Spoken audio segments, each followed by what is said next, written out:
Hey, Chris, how's it going? Good. How you doing, Brandon? I'm good. I'm good. Well, first off, thanks for taking the time to speak with me today. Congratulations on the success of Ride Along, which has been number one at the box office for 2 weeks straight now. I feel that oftentimes folks attribute the success of a film on the stars or the actors, but over often overlook the fact that making films is a collaborative process. So therefore, I feel people underestimate how much a film score plays in their movie going experience. So again, congrats. Thank you. Now, before I jump into your current projects as well as your future projects, can you talk briefly about how you journeyed into the world of film scoring? Yeah, absolutely. I think it started out when I was younger. I got into music, playing music. I started on trumpet and switched over to guitar, which was just a much cooler instrument when you're 12. And Right. and played in rock bands, and then slowly started getting more into music theory and classical and jazz and stuff like that. And then then I came out to California. I went to USC for music school, and it was there that I really discovered the idea of writing music for movies. And I think I always loved movies so much when I was growing up because I grew up in that time in the '80s where there was all this great stuff being made like E.T. and Back to the Future and Mm-hmm. Indiana Jones, and so I was a big fan anyway. But then once I really came out to SC, and they have such a great film school at USC too that that film is a big part of it. So within a couple of years, I was really starting to work with the filmmakers on campus and do internships and really start to get my feet in that door. And then that was it. Ever since then, it was on. That's what I wanted to do. Awesome, awesome. So you made quite a name for yourself in movies as of late with the comedy genre. With films like Horrible Bosses, Think Like a Man, Ride Along, what have you. But you've also, dabbled in other mediums such as television and video games. And not only that, you've dabbled in other, genres as well. Therefore, I have to ask, seeing that, genres have different beats, and rhythms, is your process as a composer the same when you step on board on a project, or is it different, once you start a brand new project?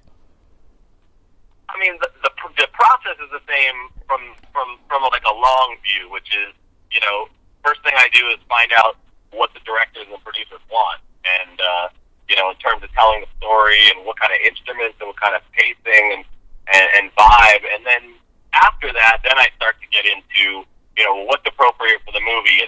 Is it it's like Ride Along has a set of things that we felt very early on were appropriate because of the fact that it's comedy, but it also has action, and then you got Ice Cube playing a tough guy. So now you've got Right. you start narrowing down that okay, well this really has to have a certain kind of hip hop influence that comes with Ice Cube. It's got to be like '90s hip hop. If it's too modern, it's not going to connect with him.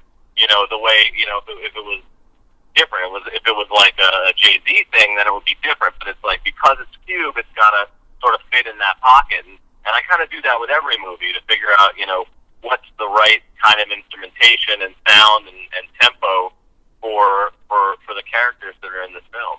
Gotcha, gotcha. Oh, well, it's funny you brought up, that kind of the hip hop sound because, I noticed with what you have for Ride Along is very, high tempo, minus maybe a few tracks. For the most part, overall, a lot of it's very, high tempo and very aggressive.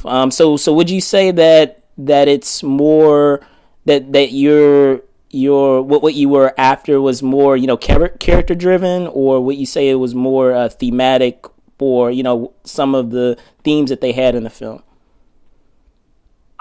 I think the music for this film was very much there were sort of three elements. Number one was Kevin, which is the idea with Kevin is to play him fun and let him be funny. So it's all about giving the audience permission to laugh. So that was Right. a real fun lighter hip hop stuff. Mm-hmm. Then you've got sort of the action music that had a lot of pacing to it that was fast, and the car chases and things like that, and the fights, and that was supposed to be really energetic, but still got a hip hop vibe.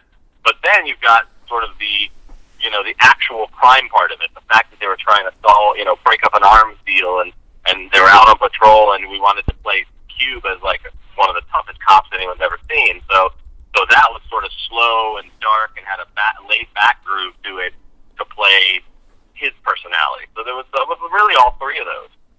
Okay. All right. I see.